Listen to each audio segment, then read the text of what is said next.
rádio e a TV Brasil Espírita apresentam Caminhos de Autoiluminação. Apresentação: Liliana Faber.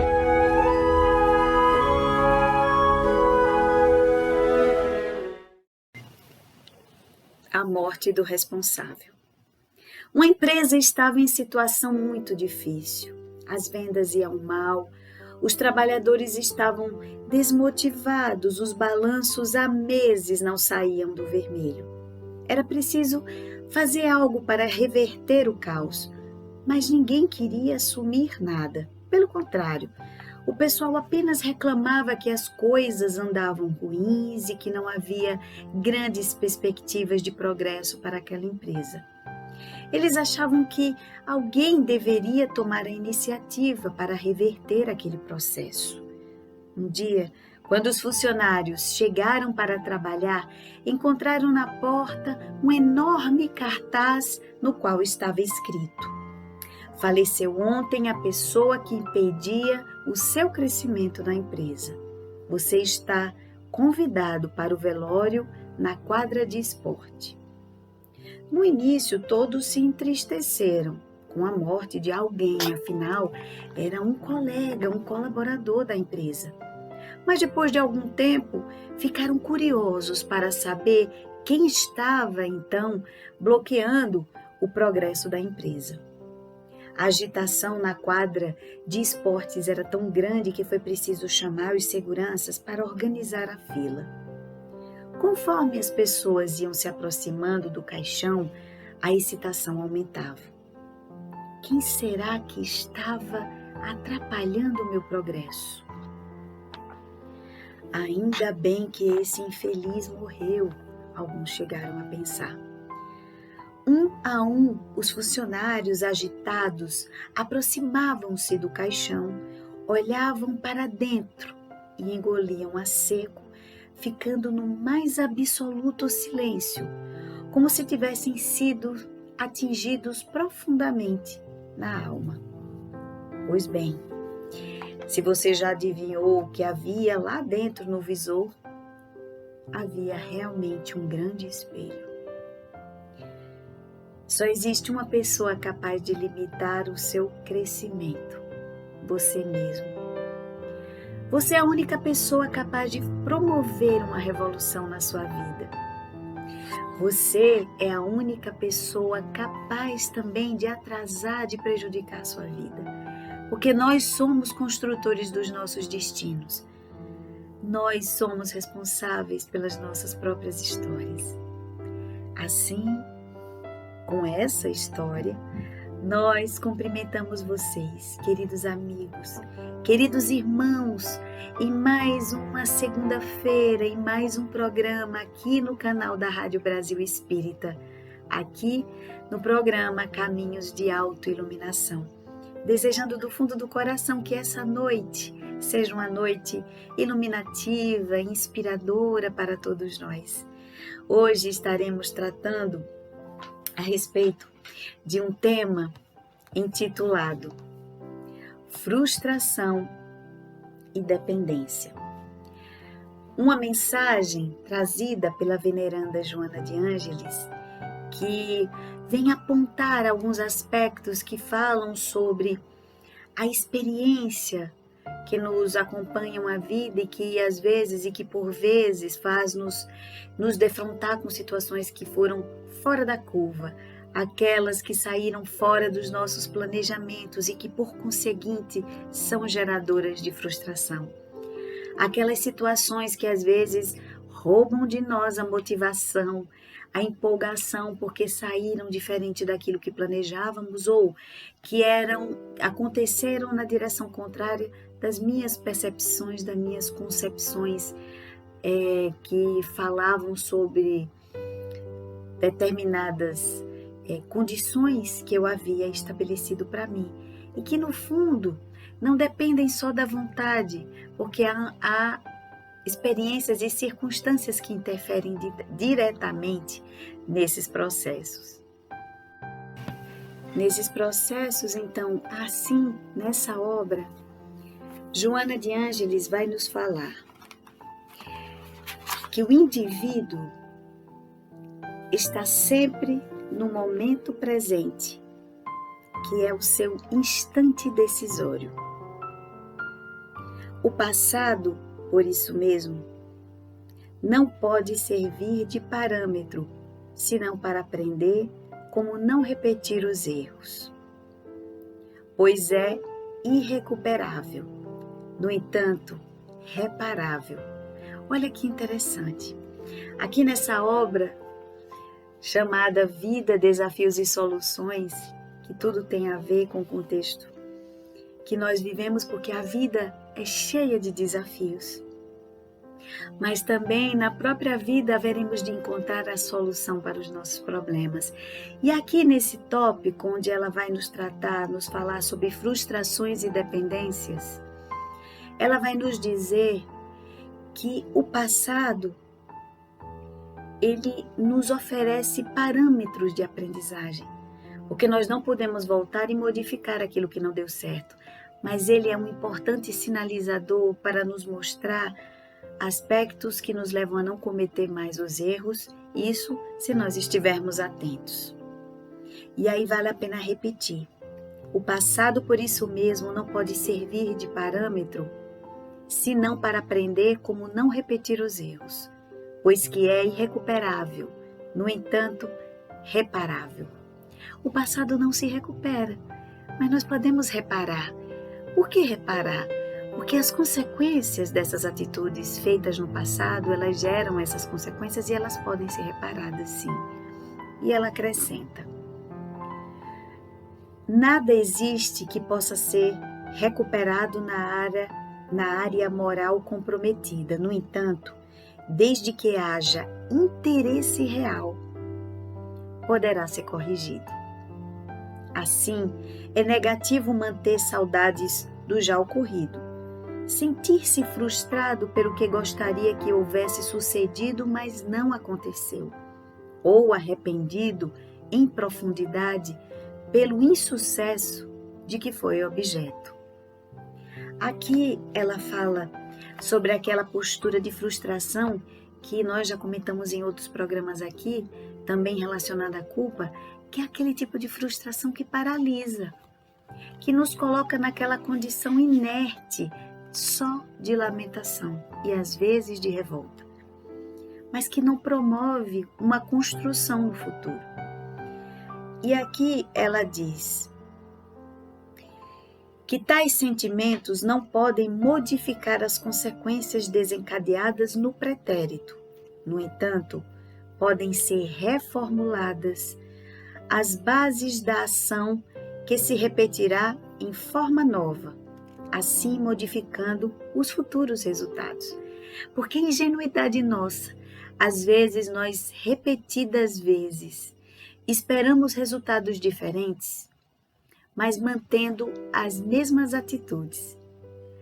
Aqui ela nos assinala que os erros e as frustrações decorrentes disso são capazes de nos ensinar novos métodos, novas formas de entendimento e, por consequência, novas formas de ação. Porque só assim nós haveremos de colher novos resultados. Eis porque se deve perdoar a tudo e a todos, igualmente proporcionando-se perdão a si mesmo e recompondo-se emocionalmente e recomeçando a tarefa onde ela se desencaminhou. Essa parte onde ela nos fala do auto-perdão é muito importante, porque nós somos muito autoexigentes. Não que uma postura de disciplinadora, em que nos coloque numa condição de dar o nosso melhor em tudo que fazemos, que é uma qualidade, é um fator importante. Mas aqui ela aponta para um lado importante e interessante, que fala desse processo de auto-perdão, a respeito daquilo que não foi do jeito que gostaríamos e dos erros que surgiram a partir dessas atitudes.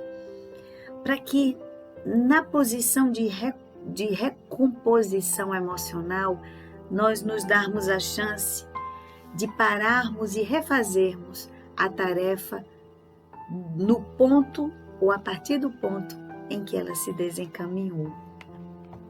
O homem psicológico saudável de Joana não vive de recordações nem se atormenta com as aspirações, portador de um presente enriquecedor. Os seus movimentos atuais estão sempre voltados para as ações que o promovem, confiando naturalmente no futuro de forma natural, racional, sem inquietação, despido de ansiedade, vivendo integralmente cada instante do seu hoje. É interessante que Joana de Ângeles sempre privilegia o momento presente. Em uma de suas obras lançadas não há muito tempo atrás, uma obra relativamente recente, ela lançou o título Seja Feliz Hoje. Porque nós somos seres ansiosos por natureza.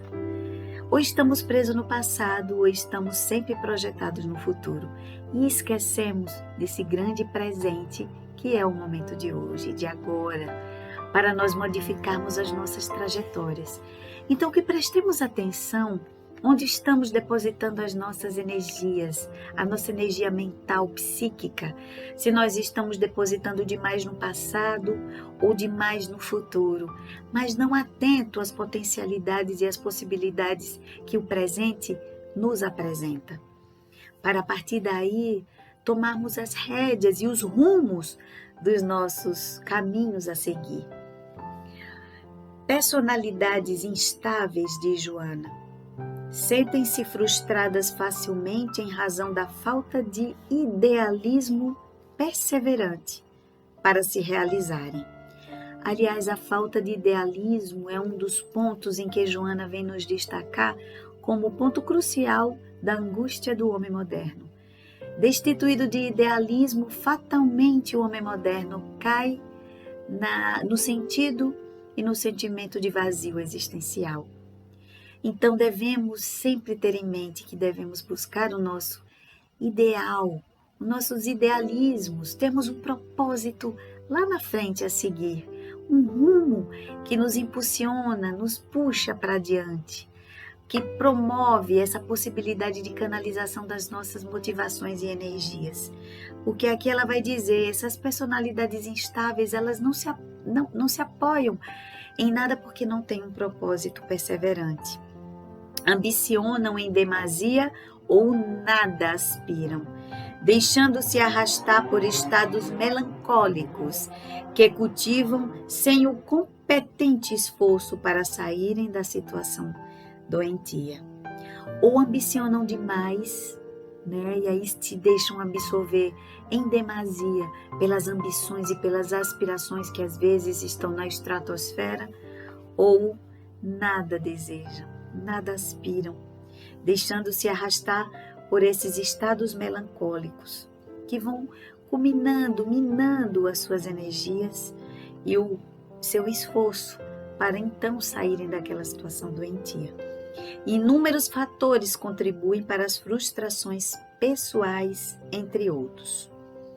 E aí, os conflitos da libido não realizada, geradora de medos injustificáveis ou de melancolias carregadas de sombras, o convívio familiar insatisfatório, no qual as imagens dos pais mal-humorados e reclamadores produzem ansiedades e desejos de fuga da realidade inquietante, dificuldades de autorrealização por decorrência de falta de iniciativa ou por pequenos insucessos que poderiam ser transformados em êxitos se tivesse havido perseverança, ou inveja pelo triunfo das outras pessoas, muitas vezes logrado a grande esforço que o paciente se recusa a usar. Aqui, Joana de Ângeles está apontando inúmeros fatores que corroboram, que colaboram, que pesam nas frustrações dessas pessoas e que acabam gerando tantos conflitos e minando essas potencialidades.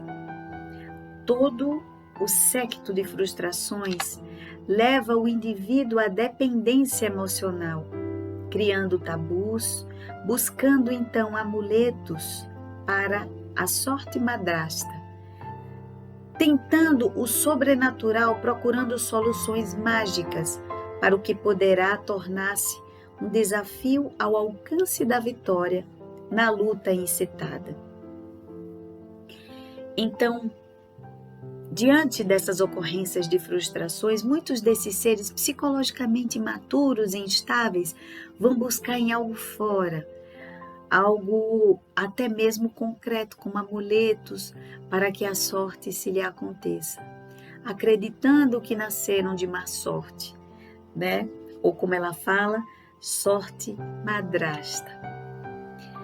Essa dependência se transfere das crenças supersticiosas para as pessoas que as devem carregar psicológica, física e economicamente, solucionando os seus problemas. Aqui Joana fala desse movimento que é muito comum de acontecer, das pessoas deslocarem dos amuletos, do sobrenatural, para projetarem nas pessoas, que haverão de carregar esse peso psicológica, física e economicamente, o peso de resolverem os seus problemas. Resolvendo as suas dificuldades que se renovam por falta de decisão e de reflexão para agir corretamente. Por falta de decisão e reflexão para agir corretamente. Aqui, quando ela aponta isso, nós podemos sinalizar como às vezes algumas tendências. É muito reconfortante, é muito cômodo para nós depositarmos sempre a responsabilidade pela tomada de decisão ao outro. Por quê? No momento em que fracassa, que não dá certo, por não saber lidar com frustração, é natural e mais confortável que deposite a culpa no outro. Porque aí eu tiro de mim a responsabilidade e ponho essa carga sobre os ombros alheios. E aí ela diz, porque não encontram aqueles que estejam dispostos a suportar tão pesada carga, mais aumentam as suas frustrações que adquirem estágio mórbido, levando aos transtornos psicóticos maníaco-depressivos. Isso retrata essa fragilidade profunda na alma, que às vezes construída, alicerçada em bases tão inseguras. E aqui Joana fala às vezes dos processos educativos no lar, quando são pais demasiadamente ausentes ou que de alguma forma criam e possibilitam uma dependência emocional que às vezes não imprimem uma autoconfiança naqueles ao qual educam e aos quais foram depositados a responsabilidade perante o alto para serem cooperadores de Deus nessa tarefa de reeducação de almas. Às vezes por falência, esses pais acabam por potencializar esses conflitos, esses seres fragilizados que não sabem lidar com as experiências desafiadoras da vida. E aí Joana continua: quando a pessoa considerar que se encontra na Terra, no momento, no lugar e com as pessoas certas, aquelas que lhes são necessárias para o seu desenvolvimento, despertará da dependência infantil e da frustração debilitadora, recuperando a saúde comportamental através da renovação mental e das motivações atraentes para tornar a sua existência mais do que suportável, perfeitamente feliz. O indivíduo deve aspirar ao máximo, que mesmo não logrado, significa-lhe visão otimista do porvir, que o aguarda, permitindo-se então o que seja possível conseguir, sem produzir mecanismo frustrante ou dependência daqueles que o lograram. Como o pensamento é a fonte geradora das aspirações, anelar pelo melhor, trabalhar por adquiri-lo, representa elevação e engrandecimento moral. Não se perturbar, todavia, quando isso não ocorra, é demonstração de maturidade e de equilíbrio que todos devem manter. Eu vou repetir esse último parágrafo, porque ele é o fechamento de todo o contexto que Joana de Ângeles vem trazendo a respeito da frustração e da dependência. Como o pensamento é a fonte geradora das aspirações, anelar pelo melhor, trabalhar para adquirir o melhor, representa elevação e engrandecimento moral. Não se perturbar, todavia, quando isso não ocorra, ou seja, não entrar na vibração desequilibrante diante das situações que caminharam num sentido de um jeito diferente do planejado. E não se perturbar constitui, segundo Joana de Ângeles, uma condição, uma demonstração de maturidade e de equilíbrio que a todos devem manter, que todos nós devemos manter, pois esse estado de equilíbrio. Então, nesse sentido, o que nós vamos observar é que a partir das experiências que não lograram êxito, daquilo que nos lançou, às vezes de uma forma muito dura, a constatação do erro, do fracasso, é um sinal importante de amadurecimento. Devemos transformar essas experiências inquietantes que a frustração nos causa em aprendizado. Olhar para trás, para o retrovisor do passado e ver as direções que foram tomadas e que culminaram com resultados imprevisíveis ou que não foram felizes, que não nos deixaram contentes, são sim passos importantes para que a gente aprenda com o erro. Nós, seres humanos, somos os seres capazes de aprender não só com a nossa própria experiência de fracasso e erro, mas nós podemos aprender com a lição do outro. Então, até aqueles que se avizinham dos nossos passos e que também atravessaram experiências difíceis e que nós tivemos a chance de acompanhar, também nos dão essa oportunidade de aprender com eles para tomarmos novos rumos e novas e outras direções. A dependência advém disso. Às vezes olhamos para aquelas pessoas que aparentemente demonstram serem tão eficientes na vida e aí nos colamos a ela como verdadeiros sanguessugas ou depositamos nelas as responsabilidades que cabiam a nós e paralisamos o nosso processo de crescimento.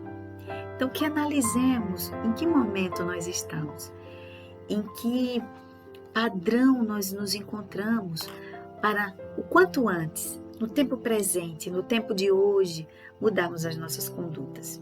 Ainda nesse sentido, nós vamos encontrar nesse livro, Glossário Espírita Cristão, que nós já trouxemos também em programas anteriores, pelo espírito Marco Prisco, sob a psicografia de Divaldo Franco. Nós vamos ter uma mensagem cujo título ele atribui como Sugestões de um Amigo. E aí lá no início ele traz o capítulo do Evangelho, o capítulo 23, item 14, onde tem: sabe ele, o paganismo, muito bem que está errado, mas isso não o abala, porquanto a verdadeira fé não lhe está na alma. O que mais teme é a luz, que dá visão aos cegos. Vamos ver o que é que Marco Prisco quer dizer destacando esse trecho do Evangelho. Mesmo que você esteja com a razão, escute em silêncio a reprimenda injustificada. Ouvir para examinar é oportunidade de aprendizado e experiência. Olha que interessante. Mesmo que nós tenhamos a razão, escutemos a reprimenda em silêncio e aproveitemos essa oportunidade como aprendizado. Mesmo que a lição lhe amargure o espírito, receba como dádiva preciosa. De certa forma, Marco Prisco está nos falando sobre frustração. Antes uma verdade que magoa, mas salva, do que uma ilusão que agrada e se desvanece. Às vezes, algumas ocorrências consideradas por nós como desdita, como uma fatalidade, até como um prejuízo, uma má sorte, lá adiante, vai nos apontar que foi a verdadeira ação da misericórdia divina sobre nós. Mesmo que você seja chamado ao debate em nome da causa que ama, desculpe-se e prossiga na ação. Muitas palavras exaltam poucas razões. Muitas palavras exaltam poucas razões. Mesmo que a dor se constitua parceria única de seus labores evangélicos, prossiga resoluto. O cinzel que fere a pedra, dela arranca a escultura valiosa. Aqui, Marco Prisco vai nos falar sobre, às vezes, as experiências dolorosas, que às vezes se avizinham tanto dos nossos passos, porque parece que ela é uma companheira tão constante perto de nós. Parece que temos tão pouco tempo para o refrigério, porque logo em seguida vem a dor e nos arrasta de alguma forma. Mas aqui ele nos aponta para a serenidade necessária e advinda da crença de que tudo tem uma razão e que não existe dor que perdure para sempre.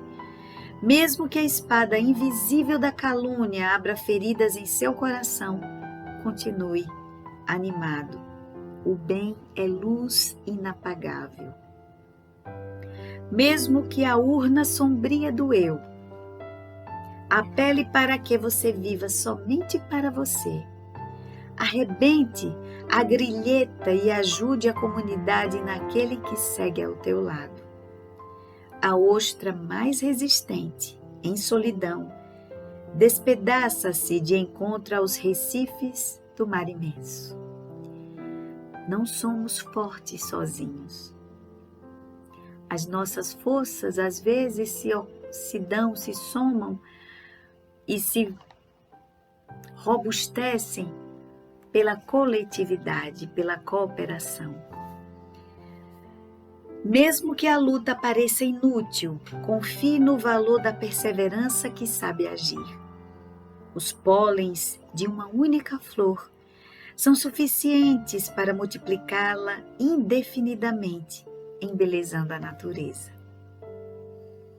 Às vezes nossas ações parecem tão inúteis, tão desproporcionais, insignificantes, mas às vezes aos olhos de Deus ou aos olhos de quem a gente nem imagina, são atitudes e são ações que transformam vidas e que fazem diferença.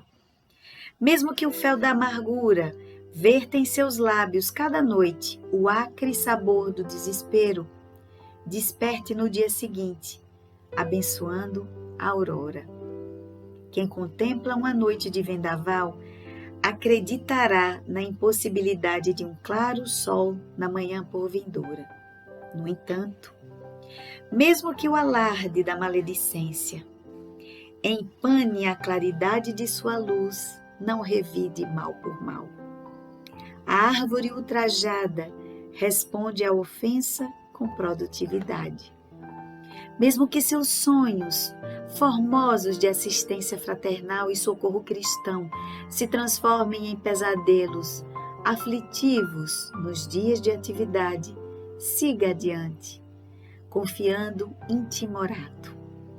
Considerado pelos familiares em Nazaré como embusteiro e endemoniado, o mestre prosseguiu no ministério da verdade, alargando as possibilidades da boa nova no vergel desfeito dos corações humanos, para na cruz atestar a suprema vitória do amor como única via de luz que dá vista aos cegos, e enseja a libertação para o espírito sedento de imortalidade. Com essa mensagem final de Marco Prisco, que é um convite à esperança, lembrando do doce Nazareno, que nos convida para esse resplandecer da esperança nos corações, para aquele que veio trazer luz aos cegos pela ignorância, que veio nos trazer essas mensagens que libertam as nossas almas dos grilhões que tanto dificultam o nosso avanço, o nosso progresso. Assim, confiemos no Mestre. As frustrações que nos batem à porta são oportunidades valiosas de crescimento e aprendizado. Que possamos então seguir os exemplos do Cristo. E assim, com essas mensagens iluminativas desses irmãos, que incansavelmente nos trazem do alto as mensagens libertadoras, para que a nossa trajetória seja uma trajetória abençoada, rica de oportunidades. Nós agradecemos vocês, queridos amigos, queridos irmãos, que nos acompanham com essa generosidade de abrir as portas do coração, da mente, da casa de vocês, para receber essas singelas mensagens. Agradecendo esse carinho semanal aqui no canal da Rádio Brasil Espírita, no canal do YouTube, no programa Caminhos de Autoiluminação. Antes gostaríamos, como sempre, de fazer esse convite incansável para que os nossos corações estejam sempre abertos a descobrir tantas potencialidades que o canal nos oferece, com as diferentes oportunidades de entrar em acesso, em contato com essas mensagens que aquecem o coração. Então vão lá, passeiem no canal da Rádio Brasil Espírita, no canal do YouTube, lá tem dezenas de programas de diversas formas e diversos formatos, discussões a respeito do Evangelho, dica de leituras, entrevistas, temas interessantes que perpassam sobre todas as ocorrências que têm nos acometido nesses últimos anos, sempre no intuito de trazer a mensagem do Evangelho redivivo para o nosso cotidiano, para então iluminar as nossas consciências e aquecer o nosso coração. Vão lá, compartilhem, deem seus likes nos vídeos para que todos os conteúdos sejam considerados como relevantes. Aqui no canto do vídeo vocês vão encontrar também um símbolozinho do QR Code. E através dele vocês vão poder colaborar do jeito que quiserem, como puderem, para que essa obra continue por mais e mais anos. Este ano que comemorou 11 anos, levando essa mensagem iluminativa ao coração de tantos irmãos espalhados pelo mundo. Gratidão mais uma vez pela doce companhia, desejando que do fundo do coração todos tenham uma semana de paz, de aprendizado e de muita luz, aproveitando sempre o presente e construindo o futuro, mas com um olhar sobre o presente. E sempre na companhia do Cristo, que na fala de Joana de Ângeles, mesmo nunca convocado, Jesus jamais sai da nossa companhia. Beijo no coração de vocês, que Jesus nos abençoe e que, se for da vontade do alto, que estejamos juntos semana que vem em mais um programa Caminhos de Autoiluminação. Muita paz, muita luz, ótima semana para todos.